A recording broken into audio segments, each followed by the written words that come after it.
Hi, I'm Nicola. And I'm Jay Percy. And welcome to the Afro Animist Podcast. We are two animists and spiritual practitioners exploring the secular through the spiritual, discussing life experiences through a sacred lens. Each week we share our experiences and dive deep into everything in life, from philosophy, metaphysics, obeah, occultism, shamanism, culture, healing, nature, animism, the arts, pop culture, conspiracies, psychedelics and witchcraft.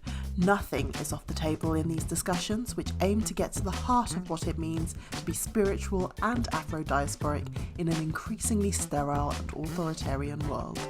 We keep it real whilst exploring the biggest mysteries of our multiverse. Join us holding this space to laugh, cry, debate, build community and tear down oppressive structures. Welcome, welcome, welcome, beautiful, beautiful being of the multiverse to the Afro Animist Podcast. You're here today with me, Love. And me, Nicola, and the wind chimes also. You almost forgot you were there today. It's like, oh yeah. I did, yeah. I was just really distracted. I was like, why is this happening right now? Like right now. Was the wind chime there in the last episode? The wind chimes has always been there. Oh, why is it deciding to twinkle today? I mean, I just elbowed it. Oh, you just elbowed it. I just elbowed it. But yeah, sorry. Anyway, hi guys. Hi. I want to start this episode by showing you a little bit of what I've been up to. Look what I did. I made a drum. Tell us about this. I went to a shamanic drum birthing ceremony because I've been in need of a drum, but I didn't necessarily just want to go out and buy one because I wanted the experience of making it. No other reason. Well, I would like to go out and buy a drum, but it's probably like a couple of £100 more on this drum. So I made a drum. Yeah, let's rewind. I made a drum because essentially it gave me a day out and it was cheaper, which is a great 2-for-1 for me. And we've got this really intricate back, which I really love. They've made us like hand weave this. And the hide on the front is really quite nice. I think I picked this because initially it looked quite rose quartzy, and as the time's gone on and it's gotten like more and more solid, it's got these really like nice markings on it, which I'm quite happy to be engaging with on a daily basis. And we figured out you can't actually drum on Zoom. Look at this, guys. Look, no noise. Oh no, I just heard it. Yeah, it came through. What is going on? Okay, what technical issues on Zoom? Like I was saying to Love earlier, I have actually figured this out before for another friend who does sound bars online, but it was such a complicated thing that I now have forgotten what it is that we changed in the settings. Like, we're going to figure it out. It's such a shame we can't probably hear the drum. What hide is it? Do you know what animal it is? It's cow. Cow. Okay, beautiful. And do you know the wood of the drum? No, that I don't know. Which I would really like to know, and I asked. It's a very light wood, so maybe when I show it to you, you can like confirm it. But you should ask the guy. Just text him and ask. Because those things are, in my opinion, quite important when it comes to these creating the medicine tools. And obviously, guys, go and listen to Making Medicine Tools. You know how much I was going on about we should make our own tools. We should know how to do it. And especially, I think things that are using things from nature, the natural world, or a life, essentially the skin of the drum. I feel like it's really important if you're working with these as modalities for healing for yourself and others, then to really understand what goes into creating that, and then to put your own magic into the making, like the weaving. Like, how did that feel to be like weaving this drum and like pulling this drum together? It felt really obviously like intentional. I'm having to like pull this through as I'm pulling it through, and it becomes quite meditative. And when it becomes quite meditative, you run the risk of going quite mindless, like having your mind go to other places, like that monkey mind wandering. You have to like bring your mind back. It's like, no, I'm weaving these intentions into this drum, so I should be, thinking about my intentions as I'm weaving them through. And it was a really like a whole body experience as well, because you're having to use both hands and you're having to like use your feet to hold it in place while you're weaving. So it's like all of you is at work, your mind, your hands, your feet. You're having to like wrestle with this quite tough material.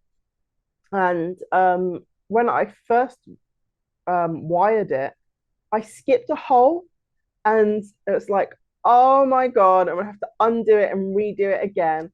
And I undid it, and then the shaman, the curandero, I think he's a shaman, the shaman at the time, he is like, oh, I'll have a go. And then he wired it, and he missed the hole. So then we had to undo it again. And then we sort of both worked together to get this thing like all wired up properly. But that was quite interesting, the fact that we both like skipped a hole and were trying to figure out how to re-loop this thing. And by the time we re-looped it, actually weaving it was quite a good process, because they like make you split it into quarters and everything's equal, and it almost looks like tree branches at the back. So it was a really really nice ceremony. And it happened the day after you and I, of course, tried to facilitate our own CE5 event. Yes, I'm not ready to move on from the drum yet. Okay.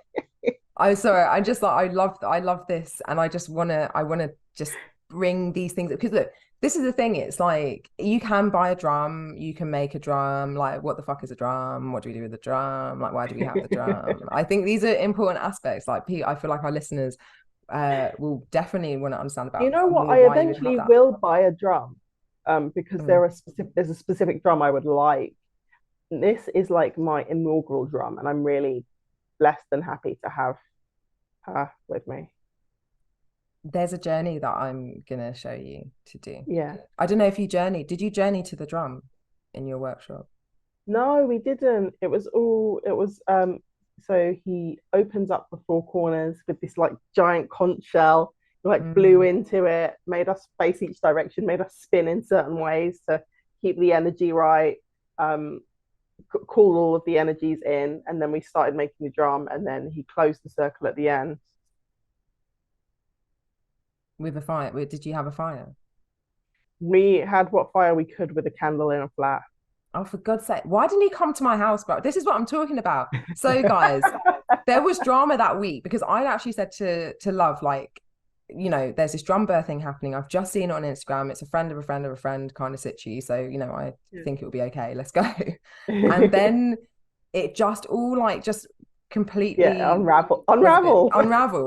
And I was saying, like, come and, you know, it was just gonna be Love on the course, like you can come and do it in my space. I want to do it. I've got a fire pit, like we can do this proper ceremony, like properly. And he was talking about it. He was saying, like, yeah, because we're going to cure the drum on the fire, and then we'll do a song for grandfather. And I was like, oh my God, that's amazing.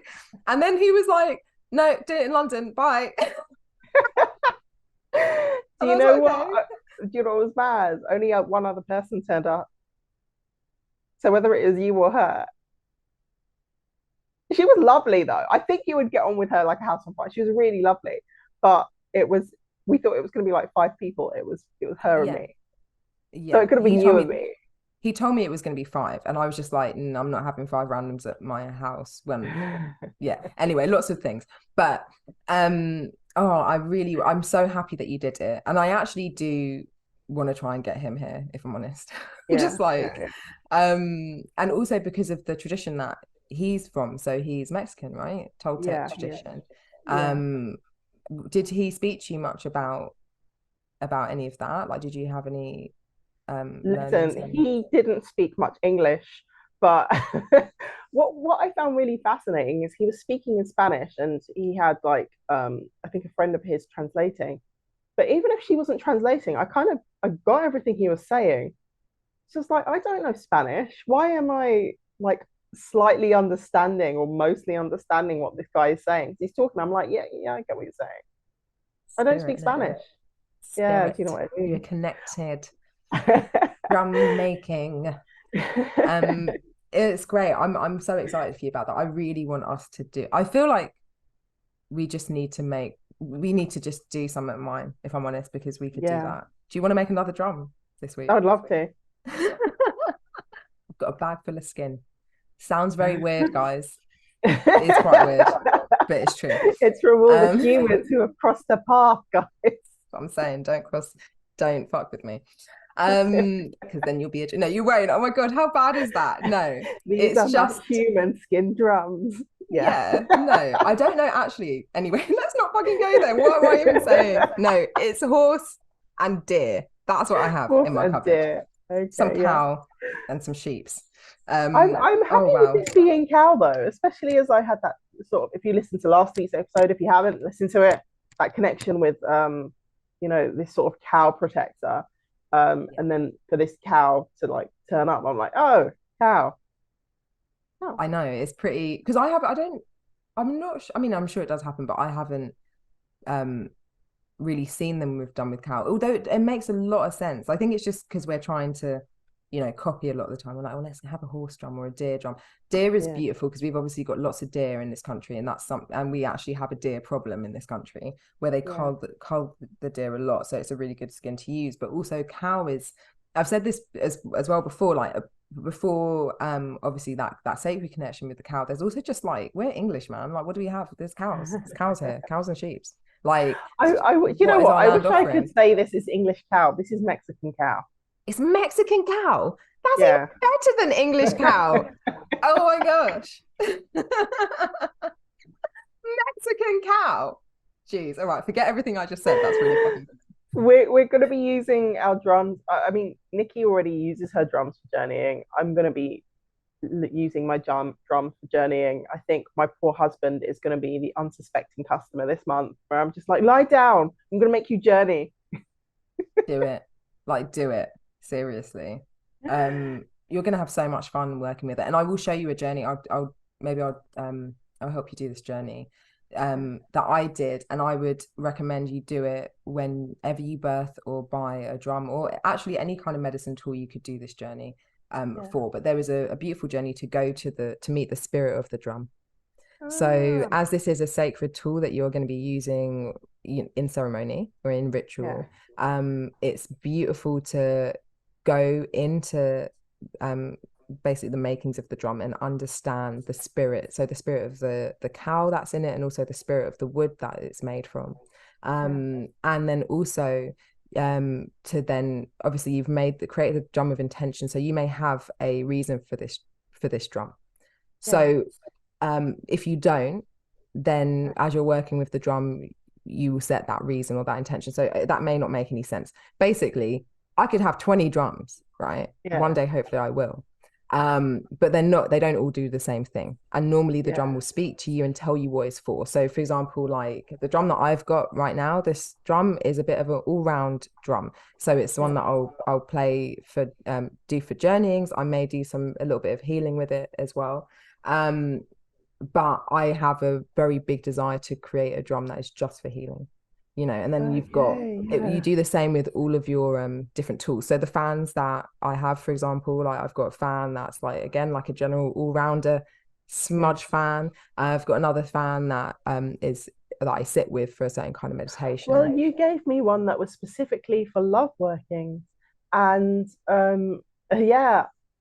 literally, I don't use it for anything, but if I'm looking to like fill this home with love, that is what I use it for. The wedding else, fan. Anything else, I have another one which I will use as sort of my all-rounder fan. What I've tended to use it for is holding space for other people. So that's what that one tends to be for. Yeah, isn't it amazing how these inanimate objects have a story? They would tell you the story, and tell you what they want to be and what they're here to do. It's pretty insane that a feather can know what it's here to do and I can't. Anyway, but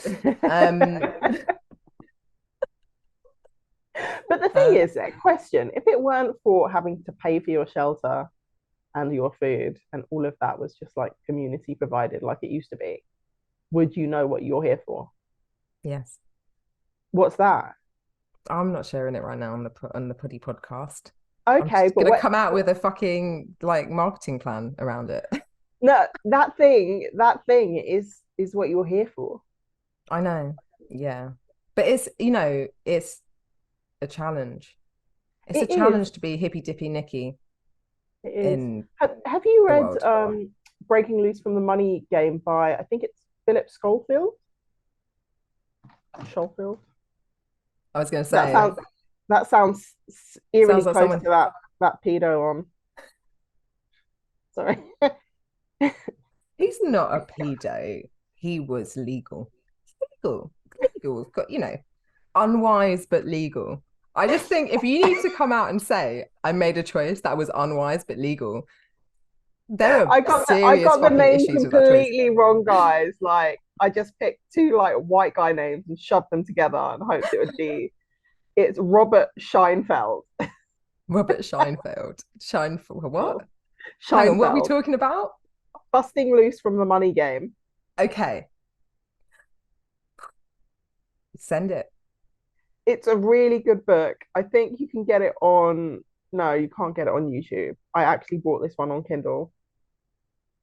I say I bought it on Kindle. I signed up to Kindle for free, and they gave you like 2 credits, Yeah. and I got two manifesty books because obviously that's what I'm going to do. So you can manifest the money to buy more books. Basically I got Busting Loose from the Money Game or Breaking Loose for whatever by Robert Scheinfeld. Look it up, and then I got Becoming Supernatural. Joe By Joe Dispenza. Dispenza. Yeah. Yeah. Becoming Supernatural. I've got that in Yeah. my I have a download. See, I do this a lot. I download these books, but I literally can't fucking read an ebook. Like I just can't do it. Just can't do it. These ones were audiobooks. I know, but I also the way I It was learn is Audible, different. not Kindle. That's the one. Yeah. Oh, Audible. Yeah, Yeah. no, I find it really difficult to just listen to. It's funny because obviously I can listen to a podcast now, but if I'm really trying to learn something, I need to see the words. Oh, really? So I much prefer Do to you watch read. Netflix? Do you watch Netflix with subtitles? Are you one of those? Oh, okay. There we It's go. really like this is an issue. And do you know where this happened? Do you know where this started is me, and I think this is for most people, starting to like just exclusively watch TV on your laptop Yeah. and then watching TV at times when you can't be loud. So then you Yeah. turn it right down, you put the subtitles on, and then you lose the ability to just understand human speech. I can't hear TV anymore. I have to read all of human I speech. swear, In fact, you, as a person in front of me, should come with subtitles. I wish you did sometimes. Do you not see my face sometimes? I'm like, Like, what is she but saying? Why don't you come with captions? It's a thing, man. Like I was even seeing it. It's been people speak about it on social medias all the time. Like this inability for anybody under the age of, younger than me to actually just listen. It's like we need to be able to have subtitles. What is that? Any experts can let me know how to fix that issue? Do I just need to retrain myself? But no, okay. Sorry. I just had a thought of course about the reality of where this comes from for me. Okay. So from the ages of about 13 to 17, I was obsessed with martial arts. And not just martial arts, but China, right? So I would pretty much exclusively drink green tea and eat with chopsticks and go martial arts. That's literally how I lived my teenage life. Like I was training martial arts every day. I was obsessed. And so for years, pretty much all I watched were hardcore Chinese martial arts films with the subtitles. Yeah, because the voices are ridiculous. Like I just couldn't do it with like what are you doing? The voices were just a no-go. So I would watch it, try and learn a little bit of Chinese and watch it with subtitles. And I just feel like that's actually destroyed my life. You heard it here first, guys. Don't drink a Chinese chopstick movie. I don't know. What the fuck did you what? No, that isn't what I said. Anyway, moving on. Let's get focused. I think I was saying whatever your purpose is that you would do outside of all of this crap, that's what you should be doing. Yes. My husband has this thing of whenever we say anything wise, or like not wise, like faux wise, like bro wise, we go Wing Chun at the end. What do you? Yeah, because of course we did Wing Chun for 2 years, and I had the whole China obsession while I was learning Chinese at uni.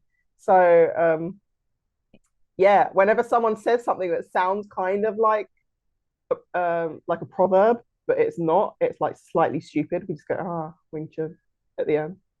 I didn't know that about you. And do you know what's fucking crazy? No, love. You know Wing Chun is my martial art. Yeah. What? Why have we never played? Oh my gosh. When I see you next time, we are doing sticky hands, boy. Okay, people don't know what that is. Sounds weird. This is probably why I've never said anything. They'll be like, oh God, now I have to remember everything for my prelim exams. Oh my God, we're gonna have fun. We're gonna have fun when you come around. Yeah. Anyway, sorry, I'm feeling super distracted. It's because I didn't eat my breakfast. The egg is still sitting over there. What's the breakfast? I told you it was going to be egg, avocado, sourdough bread. Standard millennial breakfast. But I forgot about the egg. And that was boiling for like 45 minutes. Did it go grey in the middle? I haven't even opened it yet. Oh.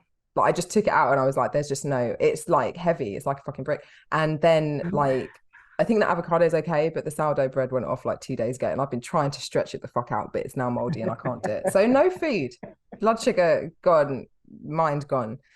Can you be in charge? Thank you. Oh, that is wonderful. Why did we come here today? I'm pretty sure you've seen the title of this episode. It's like these two, they're doing it again. They're doing it again. Oh, they love it. They love it. Or they just would not still be here, let's be honest.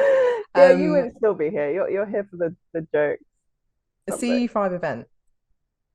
Remind our audience, our lovely listener, what a CE5 event is. Okay. So guys, as I'm sure you have heard in the last couple of episodes we just released, we've been proper bang on the alien shit. Not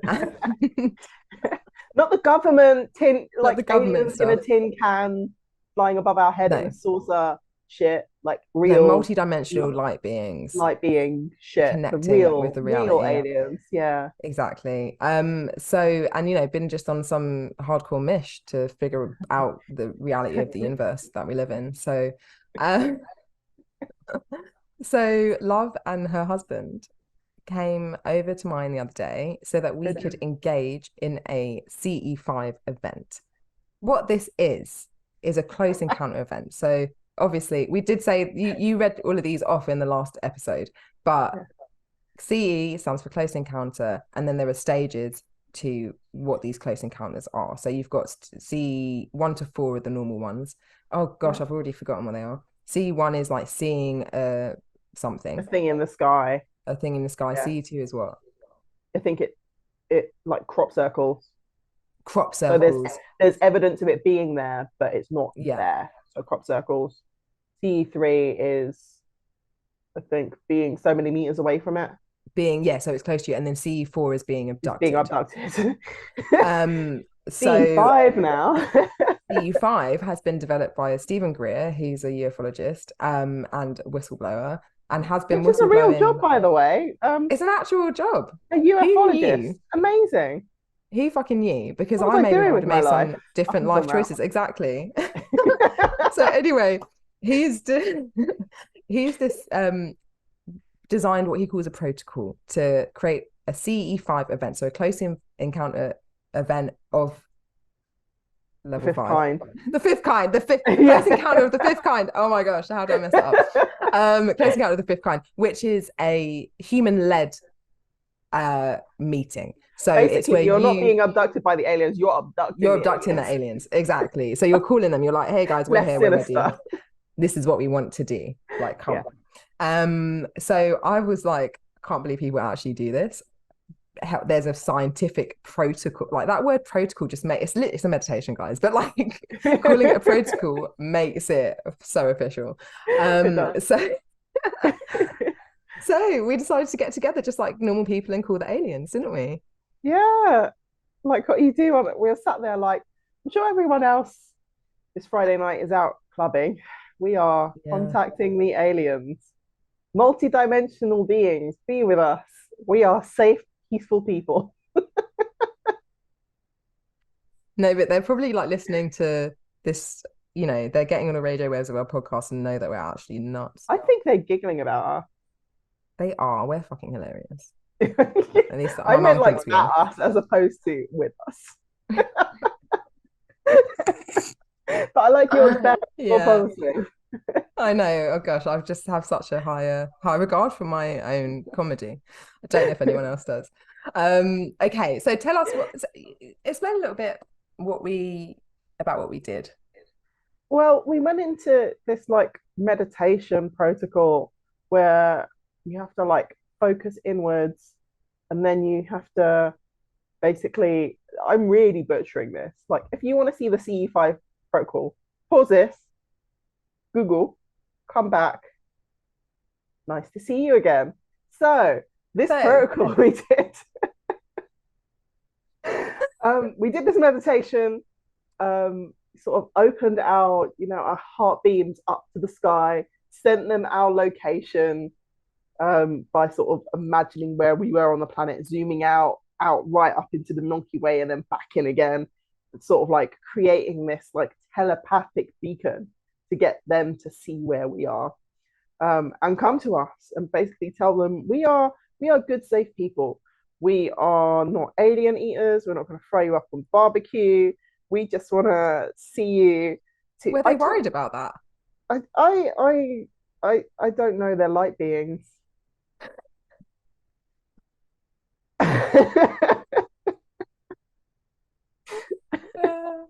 Sorry, continue. If you were a multi-dimensional being, what would be your fear about humans?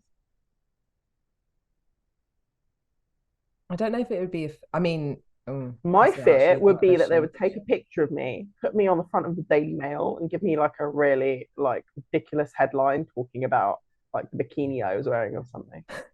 That No, no, that's no, no, what I would no. do. They wouldn't. That would only be the female light being or the female identified light being. Like, so male light being has come down. This male light being has traveled vast distances and has come down and he is here. The female is wearing this. Like, forget the fucking journey. Like, it's just, anyway, yeah. How to lose 30 pounds to look better in a bikini than this. That's what my fear would be. As Hathor, the grand supreme goddess of love, light being. It's just like, yeah, I didn't rascal. This I isn't come what all this way for these people. That's that's what I'd be she upset knows, about. though. She knows that that's what she knows. She knows. They Yeah. know. They know. They're not. That's why I'm like, it's interesting. Like the fear is an interesting word because I don't know like, if they would fear us in that way, but just like that, they're probably really just epically like Fed these up. guys. Yeah, fed up. That's the word. These basic bitches. These basic bitches. But we were nice in our intentions. We set nice intentions. We said we just wanna experience you. We wanna know what it's like to have you in our presence. That's all we wanted. You How said did it that so go for you? nicely. You said that so nicely. I was like, you guys better be here because I've been out every single night, like telling you to come back. It is time. Where the are you? Come. Um, they didn't like me speaking to them like that. No, they are No, it beings of was love and light. they are beings of love and light. It was pretty epic. I mean, so we set any excuse for a fire in my Yeah. life. I'm gonna do it. I'm Sagittarius. So I built a little fire. We were sitting around that outside, and it was such a starry night. Like, and that's what was amazing. I was actually really worried because it's been so miserable. You know, we're in England. That it was going to be rainy and we just wouldn't be able to see the stars. And I feel like the stars were quite important in Yeah. regards to what we were doing. Of course, yeah. You wanted to see the direction they're coming from. So. Yeah, exactly. It was different to what I expected, but I definitely um received some messages, and I do feel like there was contact with there was definitely contact with multidimensional beings in my Okay. experience. How about you? Okay. I had this strange sensation of, and I've Googled this since, this idea of like the watchers. I Yeah. felt very watched. Mm. I felt like there were millions of eyes in the sky looking down. As I was looking in the fire, eyes were appearing. As I was looking all around me, I felt like eyes were just appearing, just sort of saying, Is this the right time to come down? You know we can see you, so that should be enough for you right now. That's what I felt it was like. But there were sort of like more messages that I got through the night, like downloads that I received, especially in terms of what I've been manifesting up until this point. I've It sort of just made abundantly clear to me, like, you're putting all of this focus on manifesting the material. What about your psychic abilities that are just there waiting for you? I was like, oh yeah, those. It's like, why aren't you paying that any attention? Why aren't you going into detail with manifesting that for you? And I really did. I took it on board. I've taken it on board. This week at home, I've been able to get my husband to do yoga. Well done. Oh my gosh, I haven't managed that in like 8 years. I don't know. And he's like, we're doing the yoga with Adrian 30-day challenge, and like we were going to skip a day, and he's like, we're not going to skip a day, are we? We need to just do the yoga. I was like, oh, so I was like, oh my God, that. wow. And also yoga with Adrian, I appreciate her as a yoga teacher. I really do. I think she's great. Yeah, nice chill vibe. I like the challenges that, you know, she's got up online. I started trying to do them like 7 years ago when they came out, and at the time I was just like, no. But now I'm like, yeah, back into it. But what's really I've really been focusing on in terms of, I mean, the yoga is part of that focus, because you physically need to move emotions through the body in order to get you working as a beacon, as a telepathic beacon correctly, right? So that is one of the strong messages I received. So this week I've really been like upping my game with that. There's something that was released from, or that the CIA used, called Hemi Sync tapes. HEMI. Babe, I've literally been all over this. Yeah, I've been doing Hemi Sync tapes every morning I wake up, and I've been getting weird opportunities coming through. So what ones do you do? Did you buy them? Or are you doing? No, I just got it on YouTube. But that's not the same, I promise you. No, this is the like copyright, the Hemi Sync, but they've just uploaded it online. Send me that link, because I could not find that. I found loads of like rip-offs, basically, which were just binaural beats. Yeah. Yeah. Okay, send that link to me, because I was just about to go on the website and just drop like $100.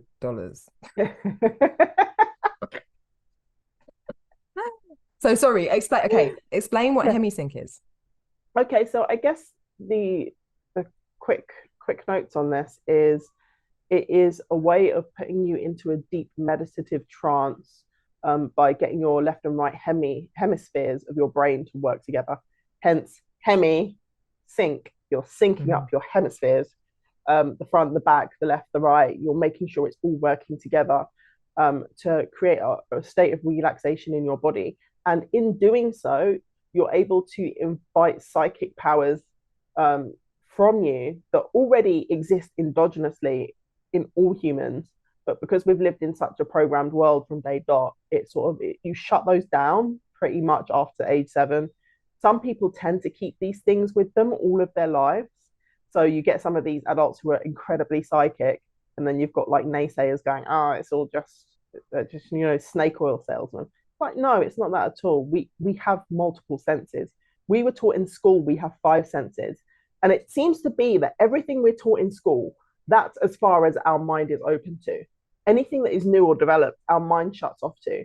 But I was reading, when I was at uni, I was reading, they sort of figured out that we actually have 33 senses. 33. And you learned that at uni? Yeah, and I can't tell you exactly what each of those were, but this was we were doing like organizational behavior or something like that. Basically, it's the psychology of getting people to buy, and the psychology of like tapping into people's different sensory perceptions. Because once you understand how these work, you can sell to people, right? I always say to people, like, going to business school or going to marketing school it's just like sociology and psychology for capitalists. That's all it is. So yeah, there are actually, are you finding this? There's like, how many senses are there? I'm finding it. They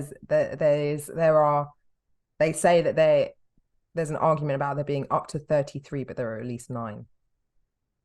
This is this is a science, like science. I've never fucking heard this before, like from a like from a science-based thing. It's actually mad, because then what they do is they break down all the senses, and the senses themselves are broken down. Proprioception is the ability to distinguish your body from the rest of the world and move it. Thermoception, keeping the body at steady, consistent temperature.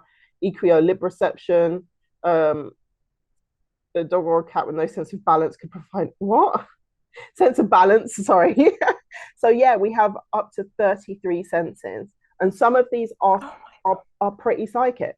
So we are told in school we have 5 senses. As soon as you come out of the Rockefeller schooling system, get onto the most powerful information device in the world and use it properly. You can start to see this stuff isn't bullshit. It's just we're taught how to think in a very specific way. We're taught to reject what we're told by non-authority figures. We're taught to reject what we're told by non-authority figures. But yeah, we have 33 senses. Some of these are psychic. By going into this hemi-sync meditation, you can strengthen some of these senses to psychic level abilities. And this is stuff that is being studied with the CIA, and they're not just about to throw money at this for nothing. The reason they need to understand this stuff is because it helps them in warfare. So if you have a better sense of your enemies coming up behind you in warfare, and that will mean that you will win over your opponent, then of course they're going to pump the money into learning what this is. They're not pumping money into this for like altruistic purposes. They are purely doing it to know how we can weaponize the human mind and the human body. And with that in mind, anything that they are now releasing online, like documents from the 60s, look them up. Like, you can use this for your own benefit and get ahead of the game. This is what I've been doing. This is how I've been able to move my life ahead in the last 2 years. It's purely doing these things. Hemi-sync. So I've been able to move my life along in the last couple of years by paying attention to this stuff.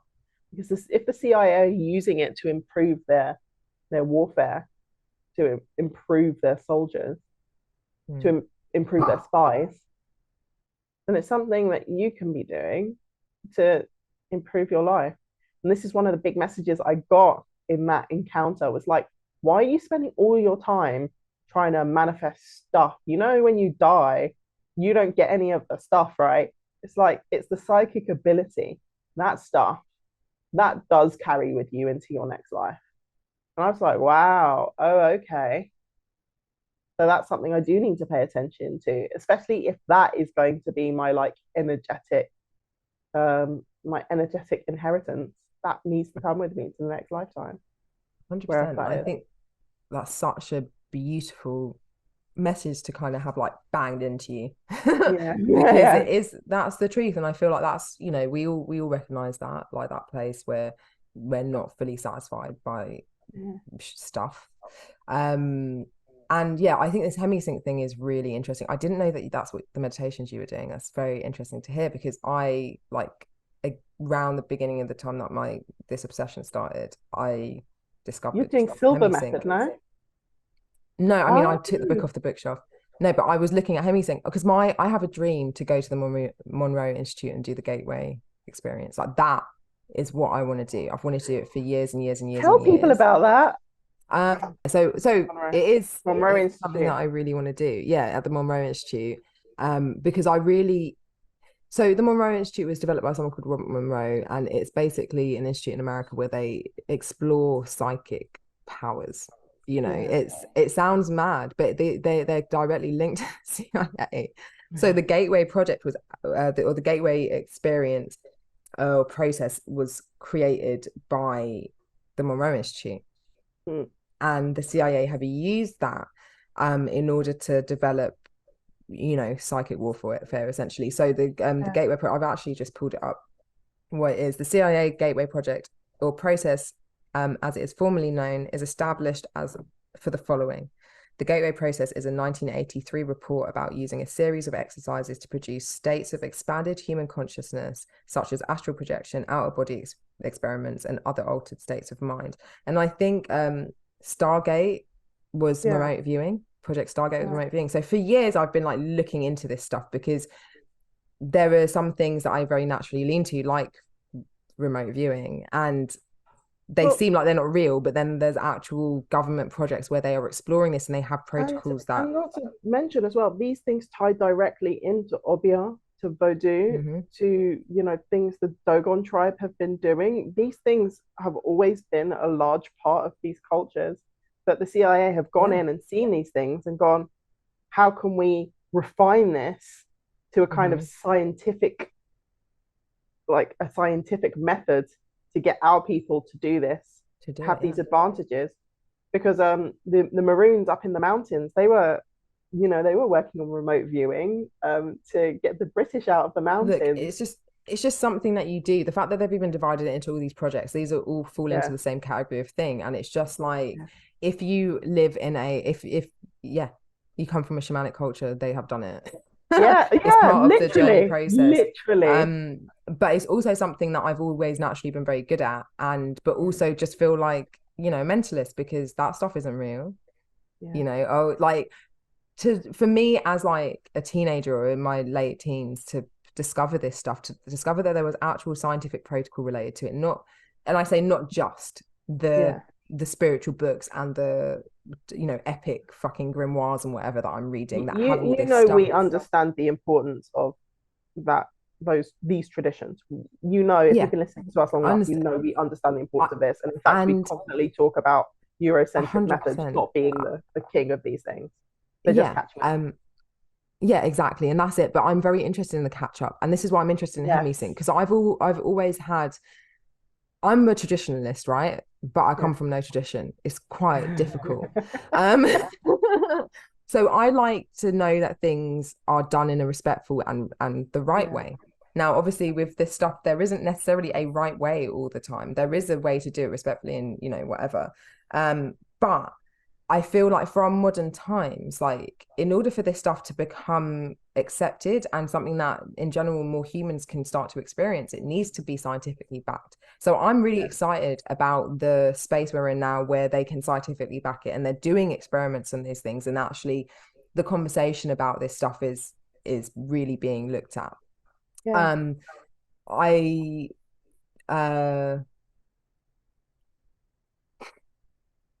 Hemisync. How have you been working? Should have done that before we came on. So I've been very interested in Hemisync and the technologies they have now. I've always been like, oh, you know, you should just learn to lucid dream, you should just learn to meditate, you should just learn to do the, you shouldn't need anything to help you. And I still do feel like that. But then there's also another aspect of us being modern humans living in this modern, busy, full-on world, and actually these spaces are very difficult to get to. Like, you can go off and become a monk and sit in a mountain for 30 years, but not everybody is going to really do that. You know, how are we going to, in our fast-paced world where we actually need to understand and do this now? We can't be spending decades and decades and decades training people. People need to understand and evolve now. What are these methods of technology that we have for creating that space? Also, because the amount of people I meet and they're like, I can't meditate, just can't meditate, and just will not be able to do it. But if you can understand scientifically what happens to the brain when you are meditating or when you're in trance or when you're journeying or whatever, then it's much more accessible for the average person. You start to understand it as the computer software that it is, you know? So Hemisync I find insane, like, because obviously if you understand what binaural beats are, it's just very interesting the way the brain works. Like, how this works is by feeding like two different tones into your brain at slightly different vibrations, and then that makes your brain essentially freak out, hear another sound, and sync up. It's fucking phenomenal to like comprehend and understand. And I really want to do it. I want to do their protocol. I've done so much work with different teachers across the world, but also found it incredibly difficult to find like real structure with it, and I would love to have that. I would also love to go to an institution where they literally go, we have been studying this scientifically for 70 years and this is the process, like I feel like there's something in it. And I just think, guys, just like sit and realize this for a second. The world governments have programs where they train spies to remote view and to astral project. Mm. Stop doubting yourself. Yeah. Stop doubting yourself.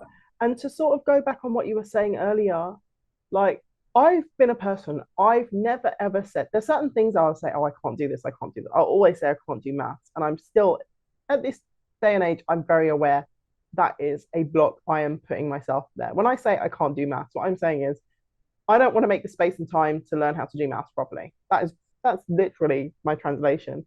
I've always been, when it came to meditation, I meditate for like 30 seconds at a time. I meditate for a minute at a time. I meditate for 3 minutes at a time. And I've just built it up and up and up and up.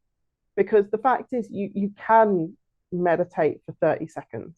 I find it highly unlikely that there is a person who isn't able to meditate for just 30 seconds. Just close your eyes and go inwards for 30 seconds and just focus on your breath. If you do find that difficult, like, I'm not reading you, keep practicing it until you get good at meditating for 30 seconds and then expand it from there. It is fully possible to get to that point where you can do that, and then just keep increasing the duration. And it's so important that we do. Just being with ourselves, in ourselves, it's for me, it's the equivalent of brushing your teeth every day. You need to be doing it. It's just good spiritual hygiene. We come from, various traditions, but the tradition we share together is the Obeah. And I think one of the things that Emma had us first do in the very first session was like, you need to lay still for 15 minutes. And if there's an itch, if anything feels like it needs to move, you're not allowed to touch it. You're not allowed to itch it. Do you remember that exercise? Oh my God. Not with Emma. Not with Emma. Okay, maybe she didn't give it to you. That was the exercise she gave to me. And I just had to lie there and just focus on my breath. And it was the hardest 15 minutes of my life. Maybe this is why I remember it so well. Yeah. But doing it again and again, it just became easier and easier, because what you're able to do is train your body to be like, oh, you're not falling off the earth. You're not freaking out. You're not dying. You're just laying here. Everything is safe. Everything is okay. Once you get yourself into that state, you're able to maintain it. The hemi-sync tapes, the one I've been listening to is half an hour. And that, I think up until, I'd say relatively recently, the last couple of years, that would have been very difficult for me. But listening to the hemi-sync tapes, by the time I put it on and woken up again, it's like, oh wow, half an hour went by. It was really quick. Love so that. It's really useful. I find it really, really useful. And I do find it useful as a part of my adapted Obeah practice. Because I think for me, what I'm working on at the moment is not so much of a traditionalist approach, or strict traditionalist approach. I'm also studying the occult to understand, and some of that is modern occult, to understand what the core is of Obeah and what that means for me. And it's working for me right now. So I'm not going to go off track with that, Well, I think that's the beauty of understanding that tradition, that practice, actually. No, I think it's wonderful you're using the hemi-sync. It's just crazy. It's like, man, you and I are like, we haven't spoken about this. And I've literally been like, I was the other day, I called my partner, and he's he's a musician, so he understands sound. So I was like, oh my God, let me geek out. Do you understand how this thing works in the brain? The sound of this, and he was just like, I don't really care. No, he didn't care as much as me. And if I'd have known, I would have been on the phone to you for 7 hours about it. But I also got an email from them the other day. It was such a it really hurt me to receive this email. It said, we are having a sale and there is like 20% off. They want you to buy all the tapes.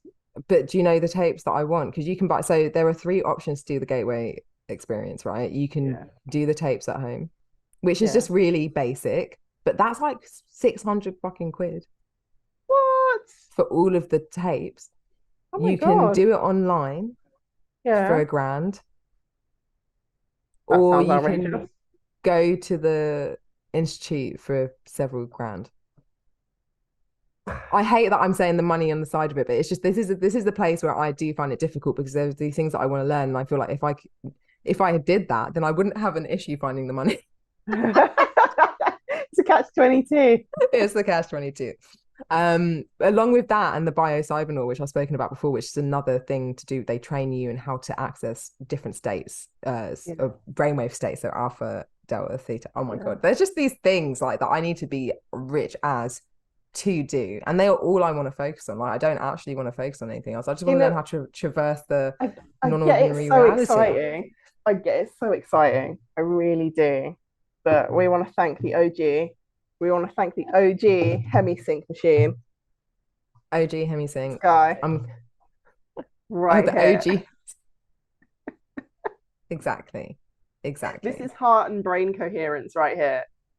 This is everything Joe Dispenza talks about. I'm drumming my drum in case you can't see or hear. I can hear it. I can hear it. Should we have a drum sesh? I probably won't be able to hear mine.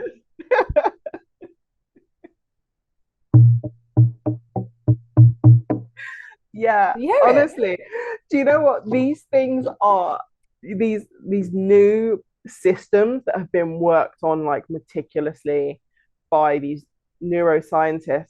I am all for them. I really am.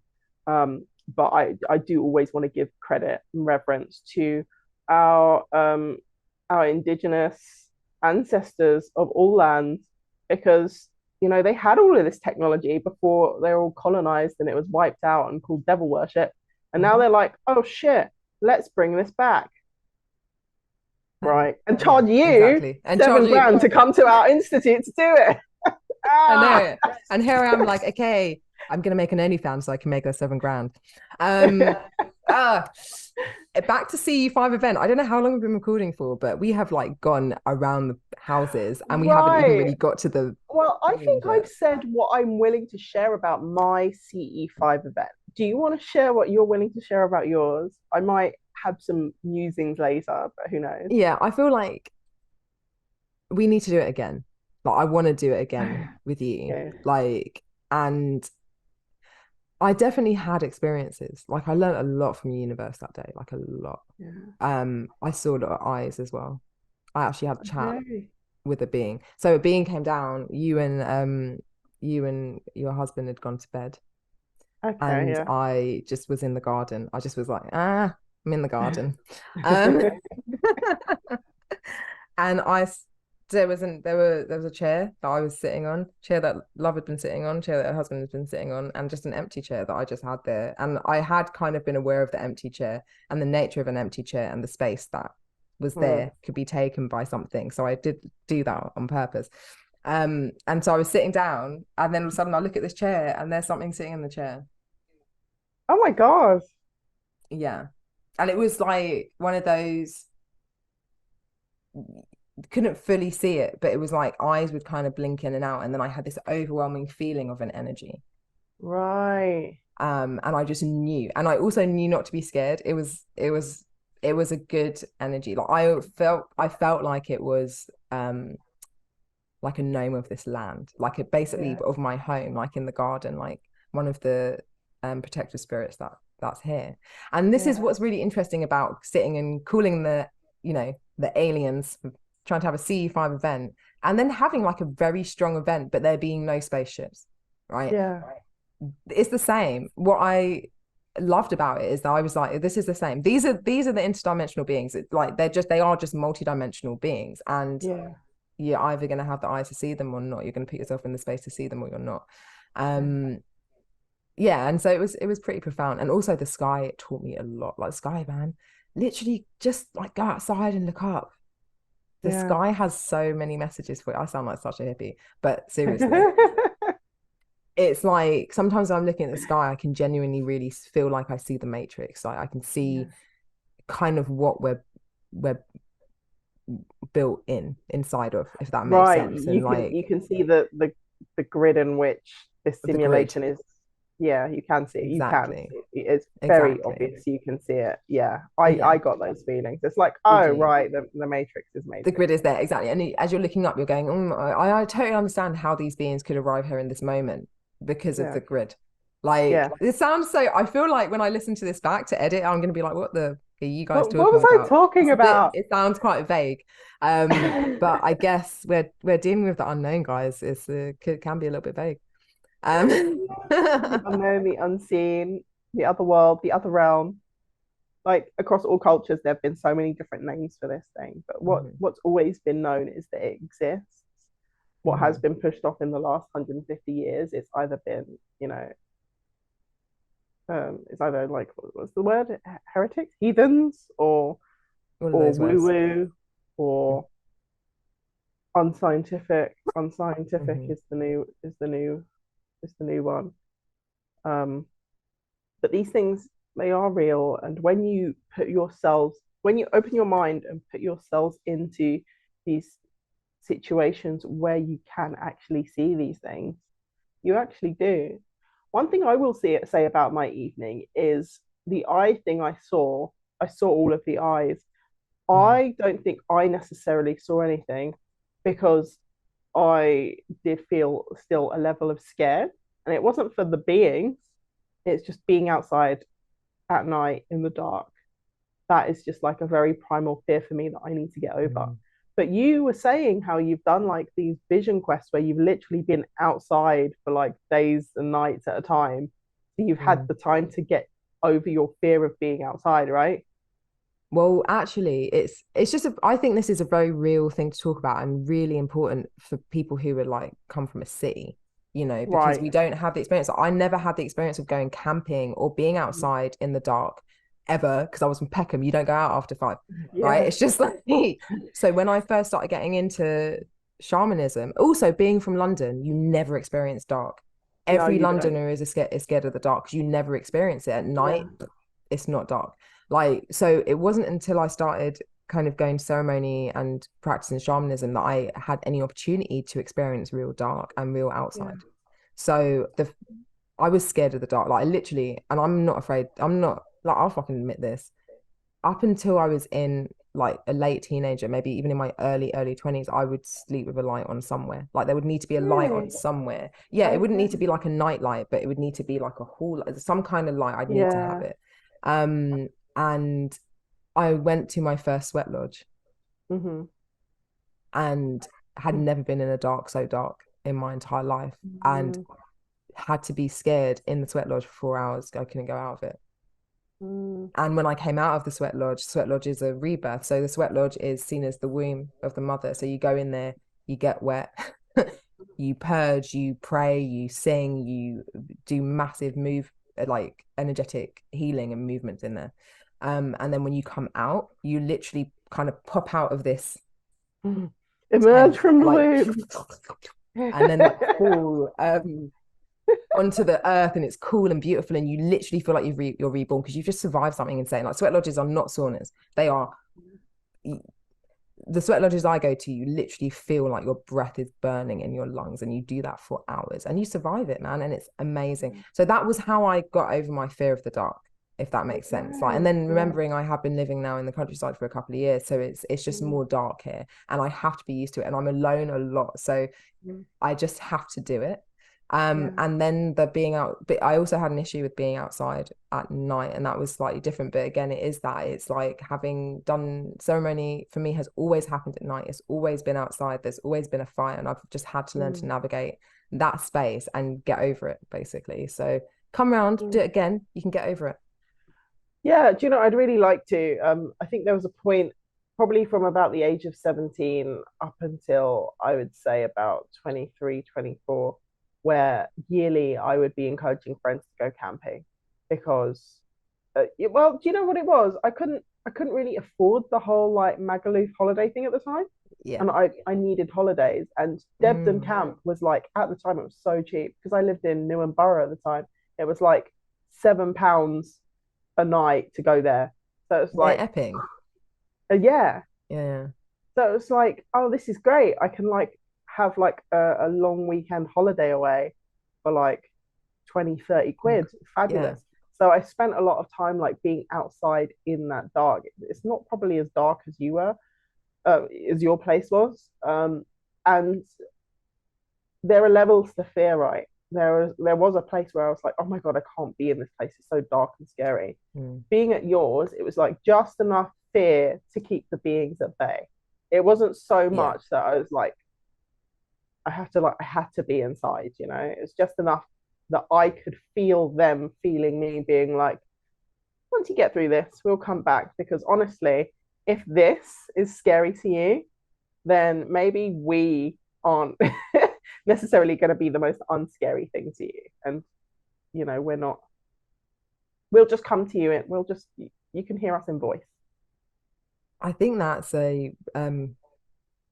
makes a lot of sense. And it makes me actually think about the fear that you were feeling and like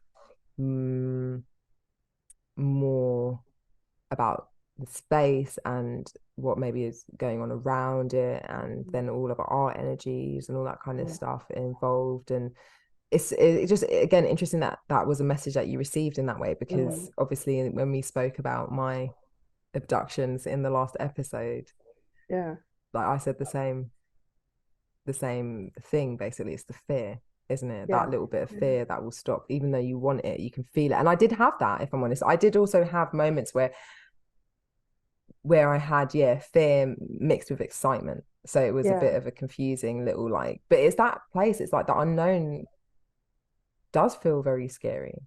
But yeah, beautiful to recognize that and then be able to try and find ways to kind of work through it. That's what it's about, right? Working through it and being like, actually, no, I'm safe here.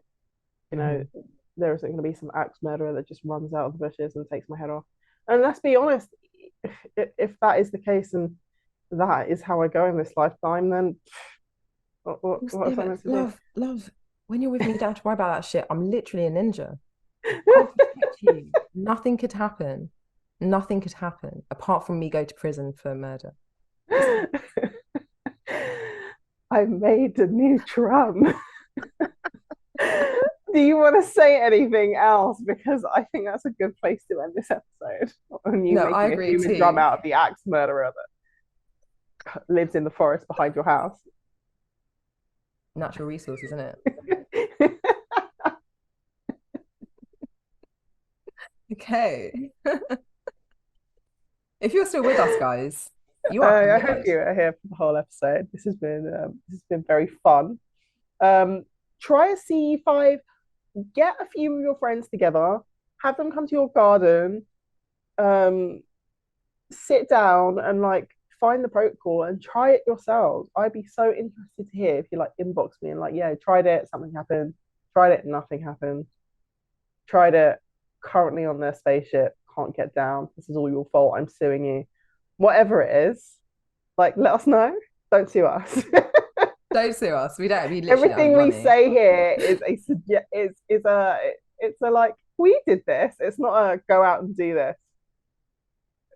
Will that hold legally? Will that hold? Well, yeah. I mean, yeah. Although maybe we should just get involved and we should go down to the Heath, have an event, actual event. Yeah. And call the aliens with loads of people. Should we do that? Yeah, let's do it. Put in a call out internet. We're going to meet at Hampstead Heath and Samhain. Call the aliens and speak to the ancestors. Be there, be square. £10 ticket. Bring an offering. Yeah, all right. And on that note, it's been wonderful speaking with you, guys. Tune in again next week for another fantabulous episode where we chat off topic for an hour and a bit about whatever it was we were supposed to talk about in the first place. This has been the Afro Animist Podcast, and I'm Love. And I'm Nikki, and we will see you next week.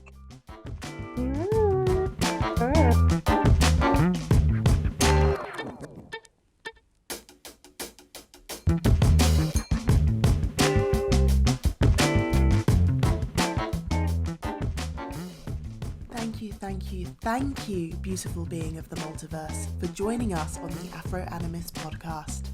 If you want to get stuck into the conversation or have a question about anything we speak about here, join our mailing list and find us on our socials. On TikTok and Instagram, find us at the Afro Animist Podcast. On Twitter, you can find us at Afro Animist. If you're listening to us on Spotify or Apple Music, you can also find this talk on YouTube. Just search for us and we will pop up as if by magic. If you're loving what we're talking about here, share, like and subscribe. And remember to leave us a thumbs up or 5-star rating on your favourite platform.